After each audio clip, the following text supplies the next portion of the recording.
The clock reads 2:47 a.m. Michael sits in his home office, surrounded by the evidence of a successful life. Framed degrees hang on mahogany walls. Family photos smile from polished shelves.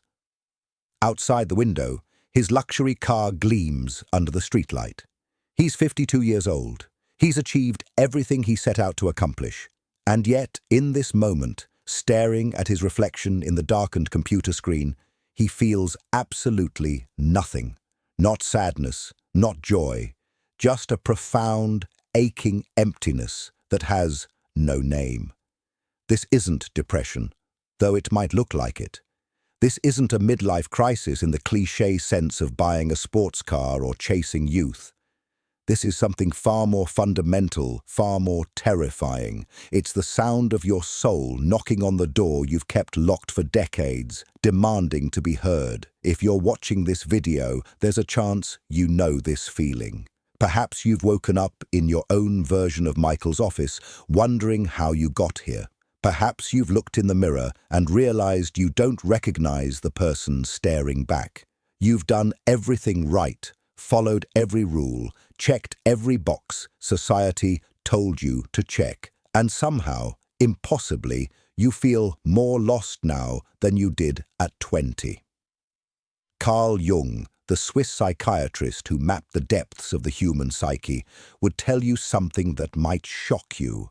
This emptiness is not your enemy. It's not evidence of failure. It's not a sign that something is wrong with you. It's an invitation, a call from the deepest part of yourself, summoning you to the most important journey of your life. Jung called this journey individuation, the process of becoming who you truly are, rather than who you've pretended to be. But here's what makes this so devastating. Most people never answer the call. They spend the second half of their lives numbing the emptiness with distractions, drowning it in work, or medicating it into silence. They die having lived someone else's life, never knowing who they actually were beneath all the masks.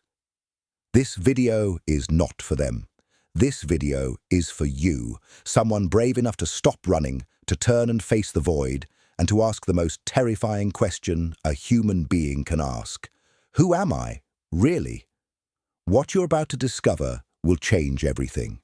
But first, you need to understand how you ended up here, in this place of profound disconnection from yourself. You need to understand the architecture of the prison you've been living in. And you need to know why the key to your freedom has been in your pocket all along. Before we go deeper, I want to hear from you. Have you felt this emptiness, this sense that something fundamental is missing despite having everything you thought you wanted? Share your experience in the comments below. You're not alone in this feeling, even though it might seem that way at 3 in the morning. Let's go back to the beginning. Not to childhood, but to that moment in your 20s or 30s when you made a series of quiet compromises with yourself. When you started becoming who you thought you should be, rather than who you were. Picture Sarah. She's 48 now, a senior partner at a prestigious law firm. Her mornings begin at 5:30 a.m. with emails, strong coffee, tailored suits that cost more than her first car. She sits in conference rooms with floor-to-ceiling windows overlooking the city, negotiating deals worth millions. Everyone respects her. Her parents are proud. Her LinkedIn profile is a testament to ambition realized. But Sarah wanted to be a painter, not as a hobby, not on weekends. That was the dream that made her heart race when she was 19. She'd lose herself for hours in the flow of color and form, accessing some deeper truth she couldn't articulate with words. But painting wasn't practical. It wasn't safe. It wouldn't pay the bills or earn her father's approval. So she buried it. She chose law because it was respectable, because it promised security, because it made sense. 30 years later, she hasn't touched a canvas, and the emptiness inside her has become so vast, she's afraid she might disappear into it. This is what Jung called the persona, the mask we wear for the world. The word comes from ancient theatre, where actors wore literal masks to play their roles. But we never take our masks off. We wear them so long we forget their masks at all. We convince ourselves that the role is the reality. Your persona is the successful executive, the devoted parent, the reliable employee, the good daughter, the strong man who never shows weakness. It's every identity you've constructed to gain acceptance, love, security, or status. And here's the psychological trap Jung identified. The persona is necessary. You need it to function in society. But when you mistake it for your true self, when you lose all connection to what lies beneath the mask, you enter what Jung called a state of unconscious identification with the persona. You become the role, and the real you suffocates in silence. Think about your daily routine. How much of it is authentically yours, and how much is performance? The way you speak in meetings, the opinions you express at dinner parties, the interests you claim to have, the version of success you're chasing. Are these truly yours, or are they scripts you've memorized so well you can't remember learning them? Marcus is 55. He's been married for 27 years. He coaches his son's baseball team, manages a sales department, and serves on his church's board. Everyone sees him as stable, dependable, strong. But late at night, when the house is quiet and his wife is asleep, Marcus sits in his garage and feels like he's drowning. He's played the role of provider, protector, and pillar of the community for so long that he has no idea what he actually wants anymore. His desires have been so thoroughly suppressed, he's not sure he has any left. The cruel irony is that we build these personas to protect ourselves, to earn love and belonging. But in the second half of life, they become the very thing destroying us from within, because the psyche will not be ignored forever. The parts of yourself you've locked away will eventually demand recognition. And if you don't listen, they'll make you listen through crisis, through collapse, through that 3 a.m. emptiness that won't let you sleep. Jung observed that the first half of life is about building careers, families, identities, securities. It's about expanding outward into the world, establishing yourself, gaining competence and recognition. This is natural and necessary. But the second half of life, Jung insisted, requires a completely different orientation. It requires turning inward, dismantling the false structures, and discovering who you are beneath all the construction. The tragedy is that most people keep using the strategies of the first half of life well into the second. They keep building, accumulating, performing, proving. They respond to the emptiness by doing more of what created the emptiness in the first place. More work, more achievement, more distraction. And the void only grows. Elena is 50. After her youngest child left for college, she threw herself into her career with renewed intensity. She took on more projects, pursued promotions, filled every hour with productivity. She told herself she was finally free to focus on her ambitions. But the truth she couldn't admit even to herself, was that she was terrified of the silence. Terrified of what she might discover if she stopped moving long enough to listen. One evening, sitting in her impeccably decorated home, she had a realization that made her hands shake. She had no idea what she actually enjoyed. Every hobby, Every interest, every preference had been chosen based on what would make her appear interesting to others, what would fit her image, what would be appropriate for someone of her status. She was a stranger to herself. This is the moment of rupture Jung spoke of. The moment when the persona cracks and you glimpse the abyss beneath. Most people pull back in terror. They repair the crack, reinforce the mask, and return to the performance. But a few, a rare and courageous few, choose differently. They choose to step into the void and face what's waiting there. But what exactly is waiting in that darkness? What lives beneath the persona you've spent decades constructing? The answer is both terrifying and liberating. It's what Jung called the shadow. Imagine everything you've ever been told not to be, every desire you've labeled as selfish or inappropriate, every emotion you've judged as weak or unacceptable, every talent or dream you've dismissed as impractical or shameful, every aspect of yourself that didn't fit the image you needed to project. Where did all of that go? It didn't disappear. It went into your shadow. The shadow, in Jungian psychology, is the repository of everything you've rejected about yourself. It's your unlived life, your unadmitted desires, your denied potential. It contains everything that contradicts the carefully curated identity you present to the world. And here's what makes the shadow so powerful.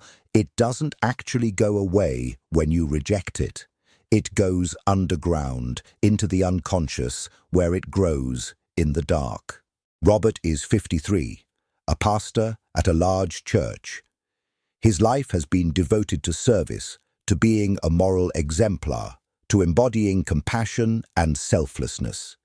He suppressed every selfish impulse, every angry thought, every moment of doubt about his faith. He's built an identity as a man of unwavering virtue and patience.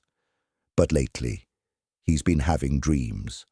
Violent, chaotic dreams where he's screaming at his congregation, destroying the church with his bare hands, walking away and never looking back. He wakes up terrified, convinced he's a terrible person for even having such thoughts. But Jung would tell Robert something radical. These dreams aren't evidence of moral failure. They're his psyche's desperate attempt to restore balance. Every quality you over-identify with creates its opposite in the shadow. The more one-sidedly righteous you become, the more the shadow accumulates rage, rebellion, and moral ambiguity. The psyche seeks wholeness, not perfection. Think about your own life. What qualities have you most prided yourself on? What aspects of your identity are you most attached to? Now consider, what opposite qualities have you most vehemently rejected? If you pride yourself on being rational, you've likely shadowed your emotionality. If you've built your identity around being strong, you've shadowed your vulnerability. If you define yourself by your selflessness, your shadowed selfishness is building pressure like water behind a dam. The emptiness you feel in midlife is often the shadow demanding recognition. It's all the unlived parts of yourself, all the roads not taken, all the dreams deferred, crying out from the darkness. And this is where most people make a fatal error. They try to keep the shadow locked away even more tightly. They increase their defenses. They double down on the persona. They tell themselves that these uncomfortable feelings, these strange impulses, these midnight longings are signs of weakness to be overcome. But repression is not resolution. The shadow you refuse to acknowledge doesn't disappear. It leaks out in unconscious ways. It emerges in your judgments of others, in your unexplained anger, in your compulsive behaviors, in your physical symptoms, in the very emptiness that brought you to this video. Jennifer is 49. She's always been the responsible one, the practical one, the one who handles everything with perfect composure. But she finds herself inexplicably attracted to stories of people who abandon their lives and start over. She watches documentaries about vagabonds and adventurers with an intensity that disturbs her. She's hypercritical of anyone she perceives as irresponsible or reckless. What she doesn't realize is that her fascination and her criticism are two sides of the same coin. Both are pointing to her own shadowed longing for freedom, spontaneity, and escape from the rigid structure of her life. Jung believed that the shadow contains not only the dark, rejected parts of ourselves, but also tremendous creative potential. Often, what we've shadowed isn't actually bad. It's simply inconvenient for the identity we've chosen. The artist who became a banker shadowed his creativity. The sensitive man who learned to be tough shadowed his tenderness. The ambitious woman who prioritized family over career shadowed her professional drive. These shadowed qualities don't disappear. They haunt us as missed potential, as the persistent sense that we're not living our full lives. The emptiness, then, is not meaningless void. It's space that should be filled with the fullness of who you actually are. It's the exact shape of everything you've cut away to fit into a life that was never truly yours. But here's what makes this moment in your life so critical, so precious, despite its pain. The fact that you feel this emptiness means you're still alive in the deepest sense. Your psyche hasn't given up on you. It's staging an intervention, creating a crisis to wake you up before it's too late. Jung observed that the psyche has a self-regulating function. When we become too one-sided, too identified with the persona, too disconnected from our wholeness, the unconscious creates pressure to force a correction. This is the midlife crisis in its truest, most profound form. Not a frivolous rebellion or a desperate grasp at youth, but a psychological and spiritual emergency.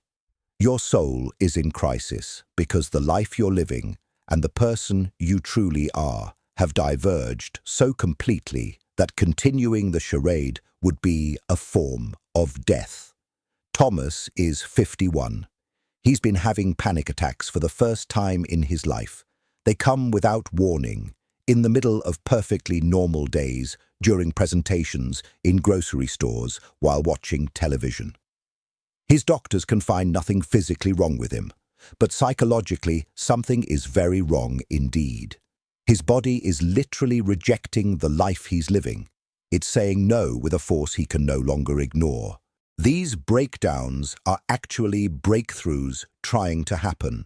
The panic, the emptiness, the inexplicable sadness, the sudden crying, the rage that seems disproportionate to its trigger.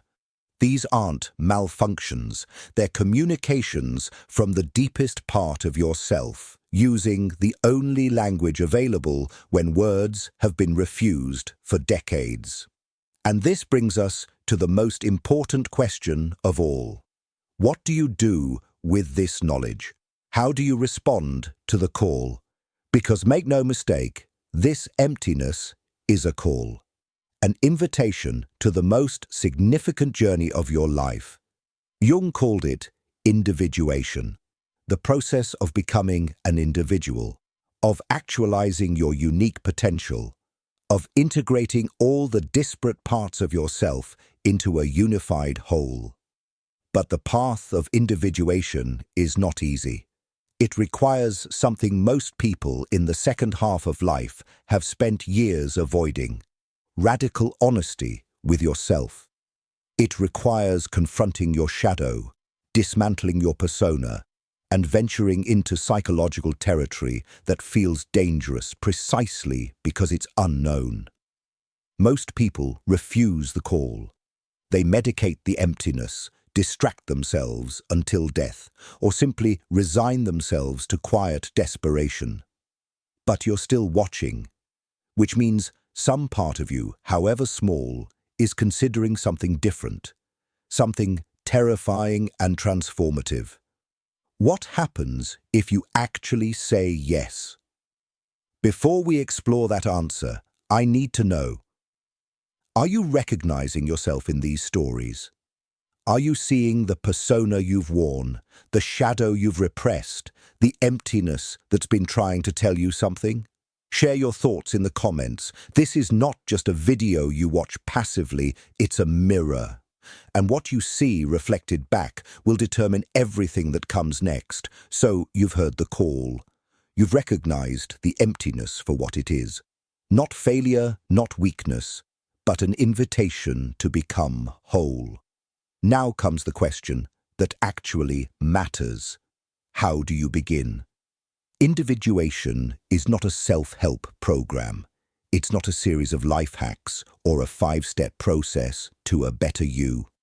It's a descent into the deepest parts of yourself, a confrontation with everything you've avoided, and a reconstruction of your life from the foundation up. It's psychological death and rebirth, and it begins with the most difficult step. Acknowledging that almost everything you've identified as you is actually just the costume you've been wearing. David is 56. For 3 decades, he's been a corporate executive, defining himself by his position, his salary, his ability to lead teams and close deals. Then the company downsizes. His position is eliminated. And suddenly, stripped of his title, his office, his purpose, he discovers something horrifying. He has no idea who he is without these external markers. He looks in the mirror and sees a stranger wearing his face. This is often how individuation begins, with a loss, a crisis, a moment when the persona cracks beyond repair. Sometimes it's a job loss, like David. Sometimes it's divorce, retirement, an illness, the death of someone close, or simply the accumulated weight of years of living inauthentically finally becoming unbearable. The trigger varies, but the psychological situation is the same. The life structure you've built collapses, and you're forced to confront what remains when all the external definitions fall away. But you don't have to wait for catastrophe. You can choose to begin the journey consciously, deliberately. This requires what Jung called withdrawing projections, pulling back all the energy you've invested in maintaining false identities and external validations, and redirecting it inward toward self-knowledge. Start by asking yourself a simple but devastating question. If no one was watching, if there were no social consequences, no judgments, no approval or disapproval to be gained, what would I actually want? What would I do? Who would I be? Most people can't answer this question. They've been performing for so long that they've lost access to their authentic desires. Their wants have been colonized by others' expectations. Their dreams are really someone else's dreams that they adopted as their own. Catherine is 47. When her therapist asks what she wants, she lists things that sound like magazine headlines: a better work-life balance, more quality time with family, financial security, good health. These aren't actually desires. They're socially approved abstractions. The therapist pushes deeper. If you had a free afternoon with no obligations, what would you do? Catherine goes blank. She genuinely doesn't know. She spent so many years organizing her life around others' needs that her own needs have atrophied into invisibility. This is where the work begins, in the uncomfortable space of not knowing. Individuation requires you to sit with uncertainty, to tolerate the anxiety of not having a ready-made identity to slip into. It means getting curious about yourself, as if you were meeting a stranger. What makes you come alive? What secretly fascinates you but seems too impractical or inappropriate to pursue? What did you love before you learned to be ashamed of loving it? The answers won't come through thinking. They come through paying attention to your body, your dreams, your spontaneous reactions. Jung placed enormous emphasis on dreams as communications from the unconscious. Your dreams are not random neural firings.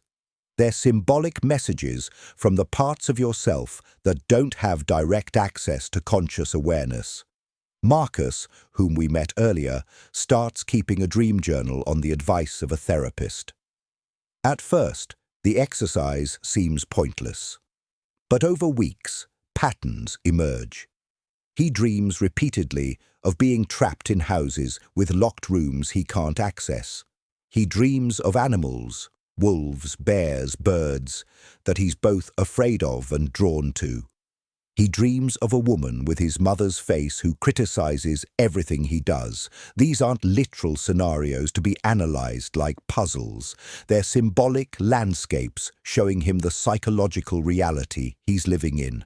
The locked rooms are the parts of himself he's denied access to. The animals represent instinctual energies he's suppressed. The critical mother figure is an internalized voice that's governed his choices for decades without his conscious awareness. Working with dreams requires patience and a willingness to think symbolically rather than literally. But for those who commit to it, dreams become a powerful tool for accessing the unconscious material that needs to be integrated. They show you your shadow, your unlived potential, your authentic desires still pulsing beneath the layers of conditioning. But dreams alone aren't enough. Individuation requires action in the outer world, not just insight in the inner one. It requires what Jung called active imagination, consciously engaging with the unconscious through creative expression, dialogue, and embodied practice. Sophia is 52. She's never considered herself creative, but something compels her to buy a sketchbook and pencils. She doesn't know what to draw, so she just starts making marks. Abstract shapes, colors, lines that follow no plan. It feels absurd, childish, pointless. But she keeps doing it, and slowly images emerge that surprise her. Dark, powerful figures. Landscapes from no place she's ever been. Faces expressing emotions she's never allowed herself to feel. This is active imagination, creating a container for the unconscious to express itself. It doesn't have to be visual art. It could be writing, movement, music, sculpting, gardening, building things with your hands. The medium doesn't matter. What matters is that you're creating a dialogue between conscious and unconscious, between who you've been and who you might become. For many people, especially those who've lived their entire lives in their heads, this embodied work is revolutionary. Your body knows things your mind has forgotten or never learned. Your hands can express truths your words cannot. Moving without purpose, creating without a goal, playing without productivity. These practices undo decades of conditioning that has valued only what can be measured, monetized, and displayed for approval. But here's where individuation becomes truly challenging. Integrating your shadow isn't just about expressing repressed creativity or acknowledging denied desires. It's about confronting the parts of yourself you find genuinely disturbing. The selfishness you've denied, the rage you've suppressed, the sexuality you've deemed inappropriate, the ambition you've called vanity, the neediness you've labeled as weakness. Raymond is 54, a therapist himself, someone who's supposed to have his psychological house in order. In a supervised session exploring his own shadow, he's asked to voice the parts of himself he most rejects. What emerges shocks him, a vicious, contemptuous voice that judges everyone around him as weak, as foolish, as beneath him. For years, he's maintained a gentle, accepting exterior, never allowing himself to acknowledge this superior, judgmental part of his psyche. But it's been there all along, subtly influencing his relationships, creating a barrier between him and genuine intimacy. Owning your shadow doesn't mean acting on every impulse or expressing every dark thought. It means acknowledging that these things are part of your full humanity. It means withdrawing the energy you've spent pretending to be only light, only good, only acceptable, because the psychological cost of maintaining that fiction is exhausting, and it's directly related to the emptiness you feel. When you can say, yes, there is darkness in me, yes, I contain contradictions, yes, I have desires that don't fit my carefully constructed image, when you can admit this without shame or justification, something extraordinary happens. You become more human, more whole, less hollow. The energy that was locked up in repression becomes available for living. This integration often manifests in surprising ways. People become less judgmental of others because they've accepted their own imperfections. They become more spontaneous because they're not constantly monitoring themselves for unacceptable thoughts. They become capable of deeper intimacy because they're no longer hiding their full selves from connection. But individuation isn't just about integrating the shadow. Jung identified other crucial aspects of the psyche that must be encountered and incorporated: the anima in men, the animus in women, the contrasexual aspects of the psyche that represent qualities we've often rejected as inappropriate for our gender. For a man who's been socialized to be tough, rational, and emotionally controlled, the anima represents his capacity for feeling, receptivity, and emotional depth. For a woman who's been trained to be accommodating and relationship-focused, the animus represents her capacity for assertion, independence, and intellectual rigor. George is 58. He's been a military man, then a security consultant. Careers built on discipline, control, and emotional restraint. His wife left him years ago, frustrated by his inability to connect emotionally. His adult children maintain polite distance. He tells himself he's fine alone, that emotional vulnerability is weakness, but the emptiness is crushing him. In therapy, he begins to access grief he's never allowed himself to feel, grief over his father's harshness, over opportunities for connection he missed, over a lifetime of armoring himself against tenderness. The first time he cries in a session, he's certain something is broken in him. But his therapist gently suggests the opposite.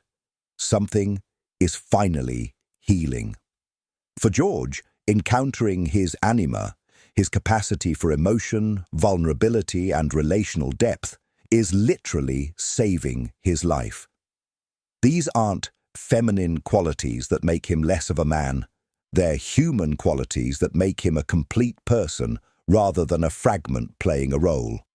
Similarly, Linda is 50, a woman who spent her life being everyone's caretaker, devoted mother, supportive wife, selfless friend. She's never allowed herself to be ambitious, competitive, or demanding because these qualities seemed selfish or unfeminine. But in midlife, as her children leave and her husband becomes more self-sufficient, she feels a growing restlessness. She enrolls in a master's program in business. She starts a consulting company. She discovers she's excellent at negotiation, at strategic thinking, at asserting her ideas confidently.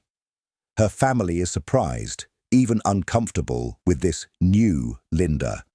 But she's not new. These capacities were always there, just locked in her shadow and her undeveloped animus. Individuation means becoming androgynous in the psychological sense, not in gender expression, but in internal wholeness.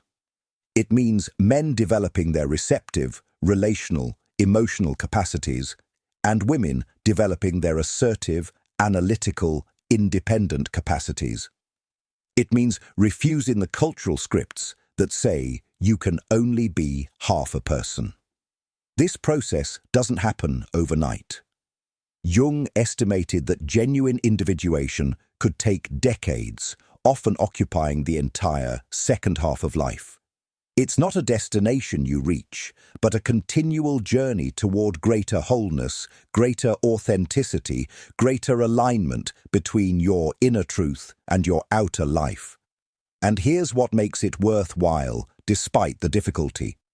People who undergo this transformation describe it as finally coming alive.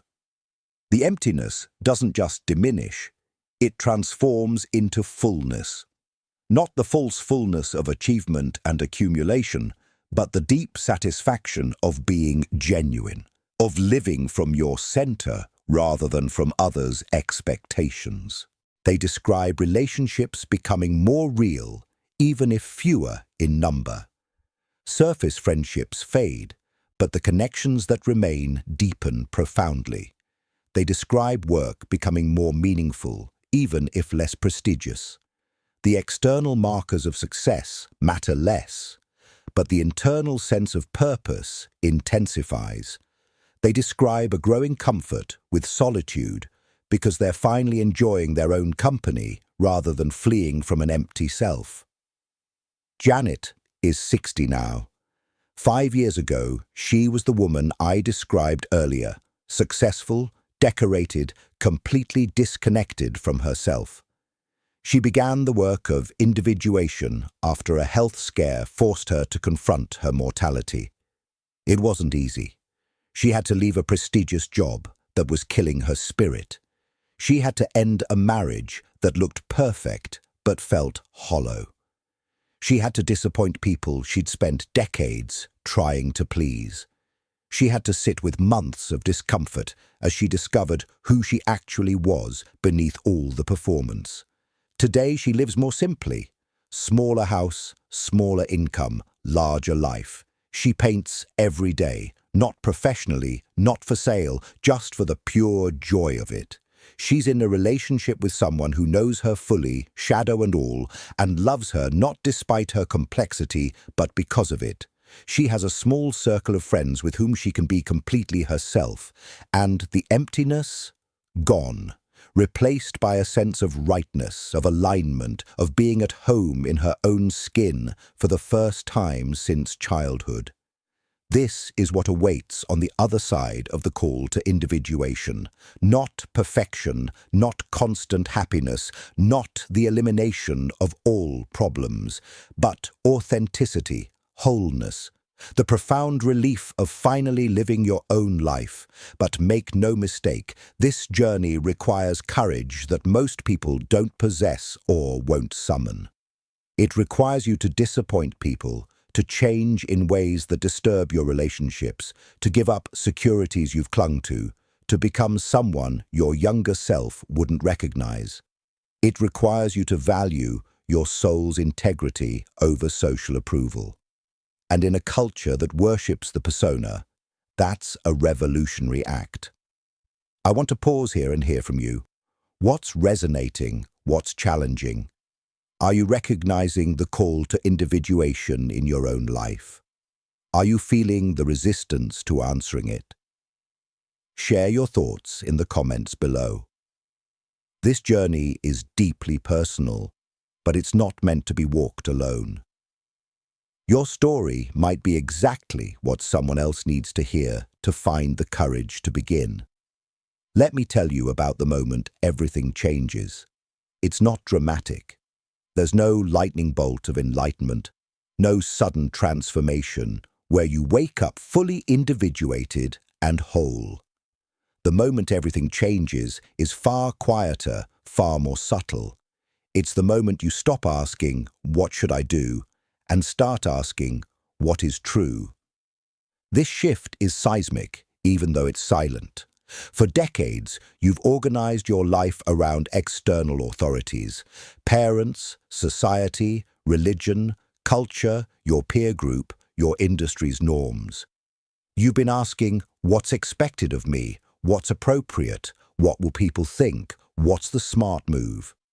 These questions have governed every major decision, and most of your minor ones too. But individuation requires a different question entirely. What is authentic for me?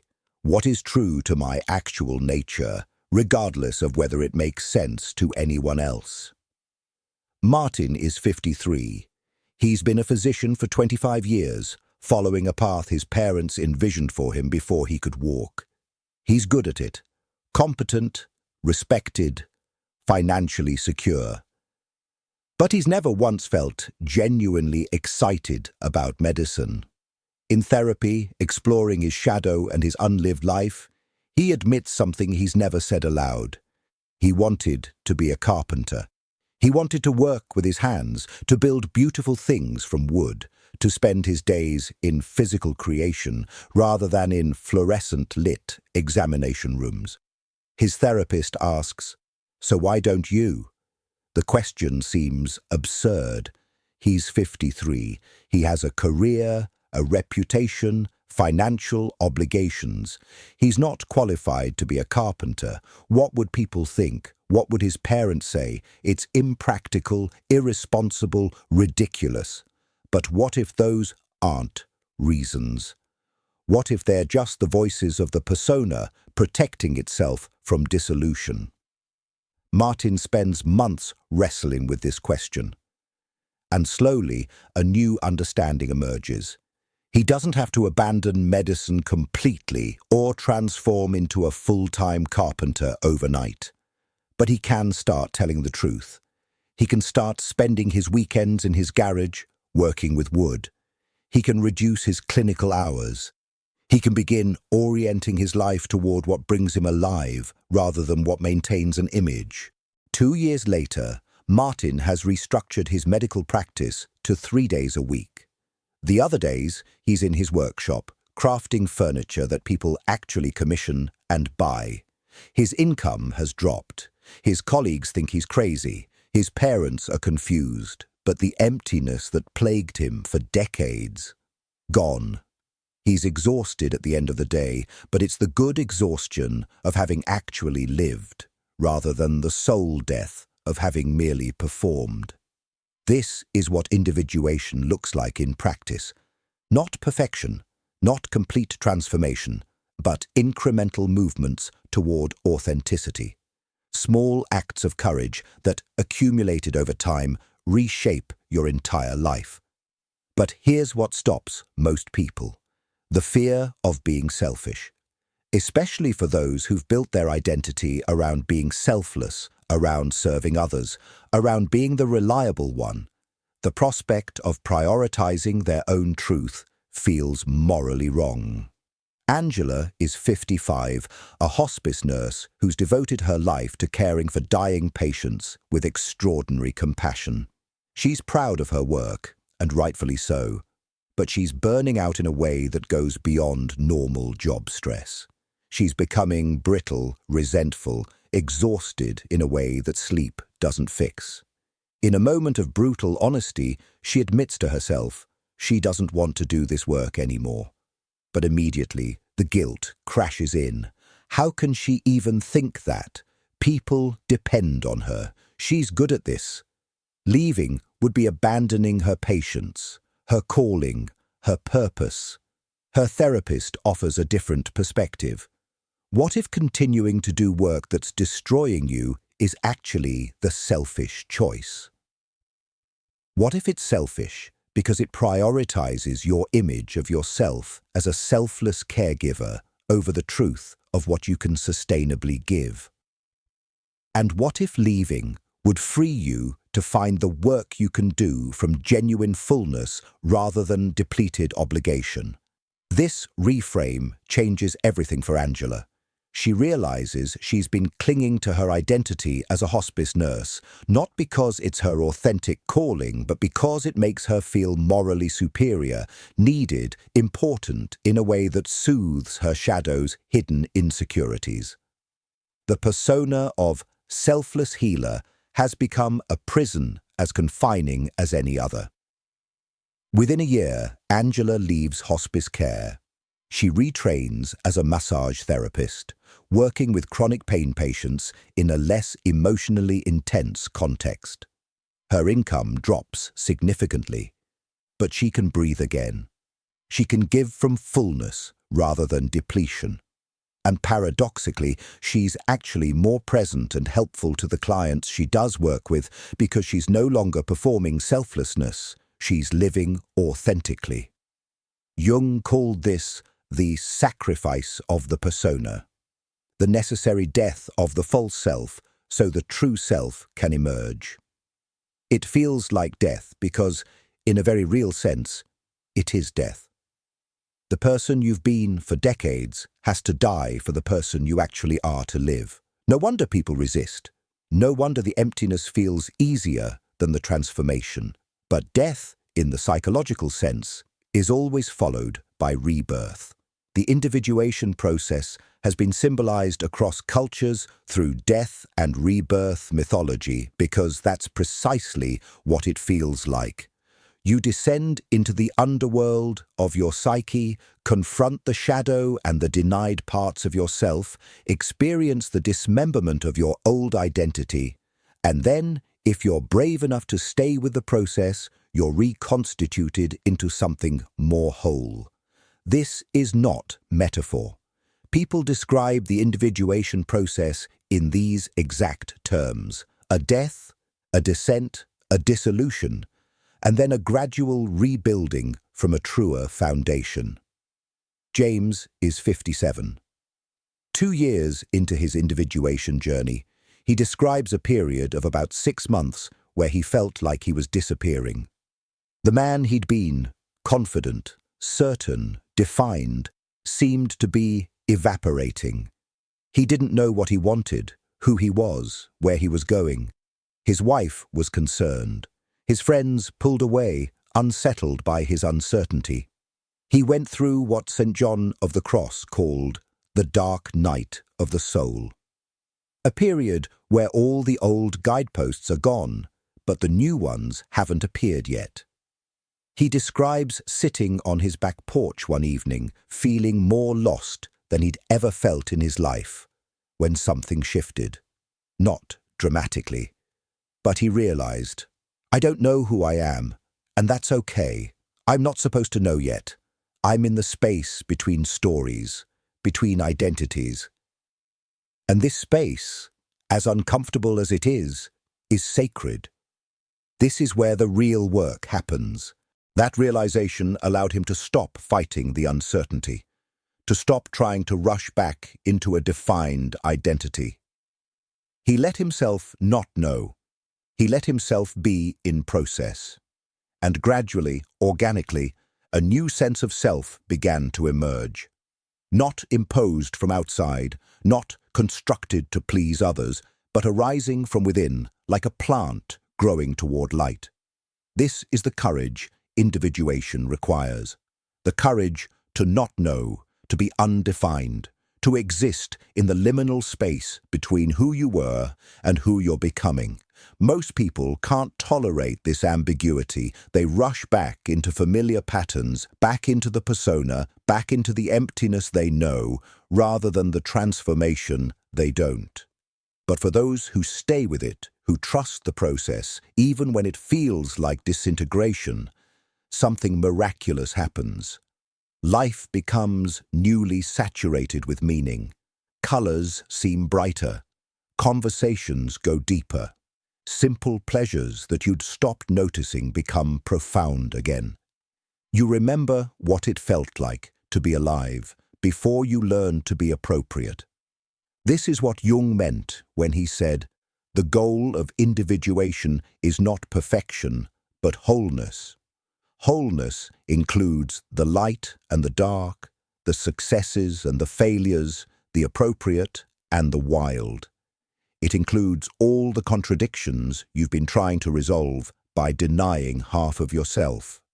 When you finally embrace the totality of who you are, the shadow and the light, the persona and the authentic self, the parts that fit social norms and the parts that don't, you stop being hollow. and start being real. People who complete significant individuation work often report a particular experience. They stop feeling like they're performing their life and start feeling like they're living it. Spontaneity returns. Laughter comes easier. They cry when sad instead of swallowing the tears. They speak their truth, even when their voice shakes. They disappoint people when necessary instead of destroying themselves to maintain approval. And their relationships transform. Some relationships don't survive. Relationships that were based on your false self can't accommodate your real one. This is painful but necessary. But the relationships that do survive become infinitely richer. When you're no longer hiding, no longer performing, no longer managing an image, real intimacy becomes possible. Grace is 62. She describes her marriage of 38 years as perfectly fine until she began her individuation work. Then it nearly ended. Her husband had married one woman, compliant, pleasant, predictable, and suddenly she was becoming someone else, more opinionated, more demanding, less willing to defer or accommodate. He felt betrayed. She felt liberated. They went through 2 years of painful couples therapy. Her husband had to do his own individuation work, confronting his need for control and his fear of her full autonomy. Grace had to learn to be herself while still being in relationship, not using her newfound authenticity as a weapon. Today, they describe their marriage as deeper than it's ever been. Not easier, but more real. They've stopped pretending. They argue now, which they never did before, but the arguments are honest rather than passive-aggressive. They can be vulnerable with each other because they're not protecting false images. They've built a relationship between two whole people rather than two curated personas. This is the promise on the other side of the individuation journey. Not a life without problems, but a life that's genuinely yours. Not constant happiness, but authentic engagement with reality. Not the approval of everyone, but your own approval, your own sense of rightness, your own integrity intact. The emptiness you feel in the second half of life is your soul's last, best attempt to wake you up before it's too late. It's not a sign of failure. It's not evidence that something is wrong with you. It's evidence that something is profoundly right with you. That your psyche has not given up. That your authentic self is still fighting to be born. That you still have time to live the life you came here to live. But time is not infinite. Jung observed that the second half of life is when individuation becomes most urgent because death, once an abstraction, becomes a concrete reality. You start attending more funerals than weddings. You count decades left rather than decades ahead. And this awareness, this proximity to mortality, can be the final catalyst that moves you from comfortable emptiness to courageous transformation. The question is not, should I answer the call to individuation? The question is, can I afford not to? Can you afford to spend whatever years remain performing a life rather than living one? Can you afford to die without ever meeting yourself, without ever knowing who you actually were beneath all the masks and compromises?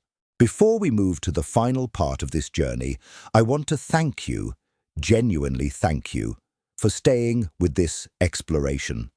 What we're discussing isn't comfortable. It's not the usual motivational content that promises easy answers and quick fixes. This is deep work, soul work, the kind of psychological and spiritual labor that our culture doesn't prepare us for and barely acknowledges. But you've stayed, you've listened, you've recognized something true in these words, something that resonates with your own experience. That recognition takes courage, and it's the first step toward everything that follows. The best is yet to come. There's a story Jung tells in his autobiography, Memories, Dreams, Reflections, that captures the essence of what we've been exploring. In his 50s, having achieved everything one might reasonably aspire to, fame, success, influence, a family, a thriving practice, Jung began to feel that same profound emptiness we've been discussing. Despite all his knowledge of the psyche, or perhaps because of it, he couldn't escape his own crisis of meaning. So he did something extraordinary. He began to play, not metaphorically, literally. He went down to the lake near his home and began building a small stone village, like a child playing at the water's edge. Every day he would spend time arranging stones, creating miniature buildings, letting his hands move without his intellect directing them. His colleagues thought he'd lost his mind. Here was the great Carl Jung, founder of analytical psychology, playing in the mud like a child. But Jung understood what he was doing, even if others didn't. He was giving his unconscious a voice. He was allowing the parts of himself that had been relegated to shadow, the playful child, the creative builder, the part that wanted to make things for no reason except the joy of making, to finally express themselves. And through this play, through this permission to be purposeless and spontaneous, he found his way through the crisis and into the most creative and profound period of his work. This is what your second half of life is calling you toward. Not more achievement, not more accumulation, not more performing, but more aliveness, more play, more spontaneity, more willingness to do things for no reason except that they make your soul sing. Think about what you loved before you learned to be productive, before you internalized the message that everything must have a purpose, must lead somewhere, must be justifiable. What did you do simply because it delighted you? For some, it was reading, not professional development books, not reading for some ulterior purpose, but getting lost in stories for hours. For others, it was being in nature, walking without a destination, noticing beauty without needing to capture it or share it. For others, it was cooking elaborate meals, or dancing in their kitchen, or writing poetry no one would ever read, or building things with their hands. What did you love before you became useful? Peter is 54. In therapy, his counselor asks him this question, and he draws a complete blank. His entire life has been organized around productivity, achievement, and usefulness. The concept of doing something solely because it brings joy seems frivolous, almost irresponsible. But the therapist persists. Go back further, before high school, before the pressure to succeed. What did 7-year-old Peter love? After long silence, Peter remembers. He loved dinosaurs. He had dozens of toy dinosaurs. He would spend entire afternoons creating elaborate prehistoric worlds, making up stories, acting out dramas. He was completely absorbed, completely alive in that play. The therapist suggests, what if you gave yourself permission to return to that, not as a child, but as an adult who's reclaiming a lost part of himself? Peter feels ridiculous even considering it, but the suggestion won't leave him alone. He starts researching dinosaurs again, reading paleontology blogs, watching documentaries. Then, almost embarrassed by his own behavior, he orders a few dinosaur models online. When they arrive, he sets them up on his desk. His wife raises an eyebrow, but says nothing. Over the following months, Peter's collection grows. He joins online communities of adult dinosaur enthusiasts. He visits natural history museums. He even takes a vacation to Montana to participate in an amateur paleontology dig. And something shifts. The heaviness that's been with him for years begins to lift. He's not trying to achieve anything with this hobby. He's not networking or building his brand or positioning himself for advancement. He's just alive, present, engaged with something that fascinates him for its own sake. This is individuation in its most accessible form. Reclaiming the parts of yourself that got left behind in the march toward adulthood. Your spontaneity, your curiosity, your capacity for wonder, your permission to be interested in things that serve no practical purpose.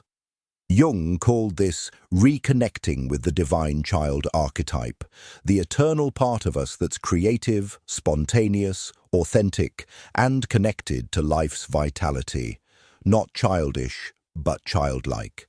The part that hasn't been socialized into grim responsibility, that hasn't learned to measure everything by its utility. This might sound trivial compared to the deeper shadow work we've discussed, but it's not. For people who've spent decades being responsible, productive, and serious, reconnecting with play is revolutionary. It's a direct challenge to the persona that says you're only valuable when you're useful, that your worth is tied to your productivity, that joy for its own sake is a luxury you can't afford. But here's the truth that individuation reveals. You can't afford not to experience joy for its own sake, because a life organized entirely around utility and productivity is not a fully human life. It's a mechanized life, an automated life, a life that's been drained of its essential vitality. The emptiness you feel is partly this, the absence of genuine delight. You've achieved so much, but when was the last time you felt true joy? Not satisfaction at accomplishing something, not relief that a difficult task is finished, not pleasure at being recognized or praised, but pure, uncomplicated joy. For many people in midlife, this question reveals a shocking answer. They can't remember. It's been years, maybe decades, since they felt genuinely joyful. They've been too busy being responsible to allow themselves the irresponsibility of delight. But individuation gives you permission. No, it demands that you reclaim your capacity for joy, not as a reward for productive work, but as an essential component of being fully alive. Joy that serves no purpose except itself. Play that leads nowhere. Beauty experienced for its own sake. This becomes especially crucial as you age. Jung observed that the second half of life should be increasingly oriented toward meaning rather than achievement, toward depth rather than breadth, toward quality rather than quantity. It's a natural shift, or should be. But our culture fights against it at every step, insisting you remain productive, relevant, useful, ambitious, until you literally can't anymore. Individuation is the courageous refusal of this cultural script. It's saying, my worth is not tied to my productivity. My value is not determined by my utility to others. I am not here to be used, not even by the noble causes I care about. I am here to fully inhabit my own existence, to know myself completely, to experience the full spectrum of being human. This doesn't mean becoming selfish or irresponsible. Jung individuated people often become more generous, more connected to others, more effective in the world, but from a completely different source. They give from fullness rather than depletion. They help from genuine compassion rather than ego-driven need to be needed. They work toward meaningful change because it aligns with their authentic values, not because it maintains their self-image. There's a paradox here that's worth sitting with. The more you commit to your own individuation, to becoming fully yourself, the more you actually have to offer others. When you're running on empty, performing a false self, maintaining a persona at the cost of your vitality, your relationships, and your work, suffer even if they appear successful from the outside. But when you're connected to your authentic self, when you've integrated your shadow, when you're living from your center, you become a source of life rather than a drain on it. Maria is 59. Before her individuation work, she volunteered extensively, served on multiple boards, was always available to help anyone who asked. She prided herself on her selflessness. But her relationships were strangely unsatisfying. People came to her for help, but not for real friendship. She felt used, but couldn't admit it, because that would contradict her self-image as someone who gives freely without resentment. Through therapy, she confronted a hard truth. Her excessive helping was actually a defense against intimacy. By always being in the helper role, she never had to be vulnerable, never had to need anyone, never had to reveal the messy, needy parts of herself. Her selflessness was actually a sophisticated form of self-protection. As she individuated, Maria reduced her commitments dramatically. She stepped off most of the boards. She learned to say no. She allowed herself to need support from others rather than always being the supporter. It felt terrifying and selfish, but something unexpected happened. The relationships that remained deepened profoundly. When she stopped performing selflessness and started being authentic, which included being needy sometimes, being limited, being human, people related to her differently. Real friendship became possible, and the help she did give came from genuine desire rather than compulsive need. This is the transformation individuation offers, from falsefulness to genuine wholeness, from performing virtue to being authentically human, from the persona's carefully curated image to the messy, contradictory, beautiful reality of who you actually are. And here's what makes this so urgent in the second half of life. Time is running out. Not to be morbid, but to be honest. You don't have 40 more years to figure this out. You have whatever years remain, and no one knows how many that is. The question becomes, what will you do with that time? More of the same, more performing, more accumulating, more maintaining an image?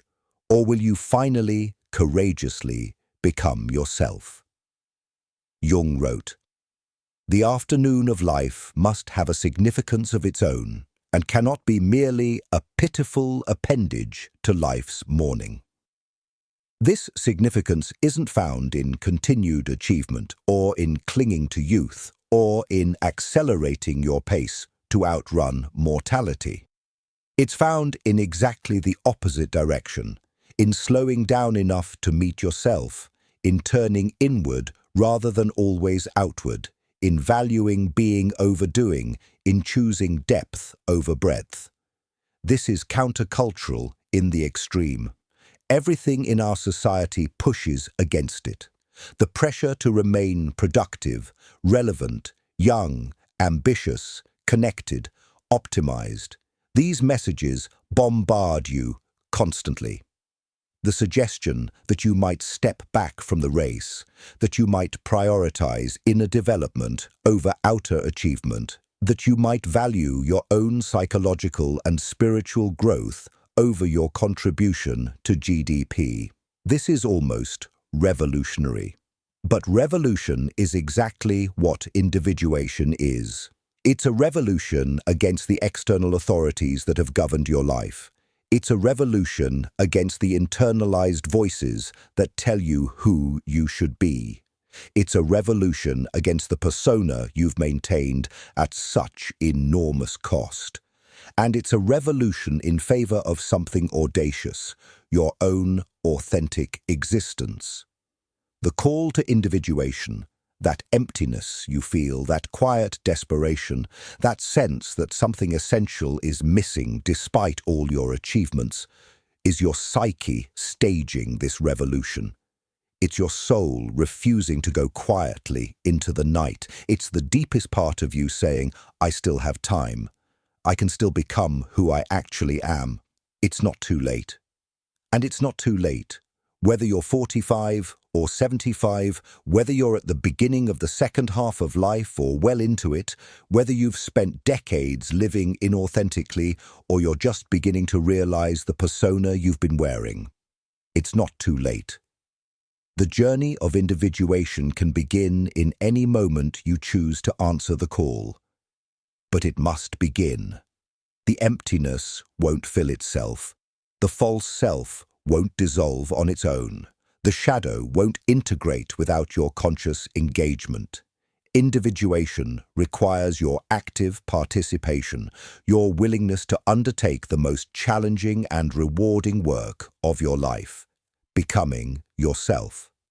So here's my question for you, the one that matters more than any other. Are you ready? Are you ready to stop performing and start living? Are you ready to confront your shadow and reclaim your wholeness? Are you ready to disappoint people in service of your own integrity?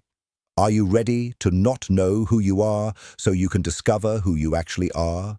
Are you ready to die to your false self so your true self can finally be born? This is the call. The emptiness has been the call all along. And your answer, not the answer you give in words, but the answer you live in, choices made daily in small acts of courage accumulated over time, will determine whether the second half of your life is a slow decline into the grave or a profound emergence into authenticity. I believe you're ready. The fact that you've watched this far, that you've engaged with these difficult ideas, that you've recognized yourself in these stories, that tells me your psyche is already moving toward wholeness. The individuation process has already begun, whether you've named it as such or not. Now it's time to commit to it fully, to give it the attention, the energy, the courage it deserves, to honor the call that brought you here and follow it wherever it leads. Your authentic life is waiting. The person you actually are, beneath all the layers of conditioning and performance and pretending, is waiting to finally be lived. The emptiness has cleared the space. Now it's time to fill that space, not with more false constructions, but with the truth of who you are. This is what the second half of life offers, not decline, not diminishment, but the possibility of finally becoming real. If you've made it this far, I want to thank you from the depths of my being. This isn't a video you watch casually. This is a mirror, and mirrors can be uncomfortable. But you've had the courage to look, to see yourself reflected in these ideas, to consider that your life might need not adjustment, but transformation. That courage matters. It's the seed of everything that follows. The journey of individuation is not easy. It's not quick. It's not comfortable. But it's the most meaningful work you'll ever do. Because at the end of your life, nothing else will matter as much as whether you actually lived your life or spent it performing someone else's version of what your life should be. You have time, not infinite time, but enough time. Enough to begin, enough to make real progress, enough to experience the profound relief of finally coming home to yourself. I encourage you to share in the comments where you are in this journey. Are you just recognizing the emptiness? Are you in the middle of dismantling the persona? Are you confronting your shadow? Are you on the other side, living with more authenticity than you ever thought possible? Your story matters. Your journey matters. And sharing it might be exactly what someone else needs to find the courage to begin their own. If this video has resonated with you, please subscribe to Psyon. We're creating a community of people committed to depth, to truth, to the courageous work of becoming fully human. This is not just entertainment, it's a resource for your own psychological and spiritual development. And if you're ready to go even deeper, watch the next video in the recommended section. We're just beginning to explore the profound territory of the psyche, and the best is yet to come. Thank you for being here. Thank you for your courage. Thank you for answering the call. Your authentic life is waiting, and it's worth every ounce of courage it takes to claim it.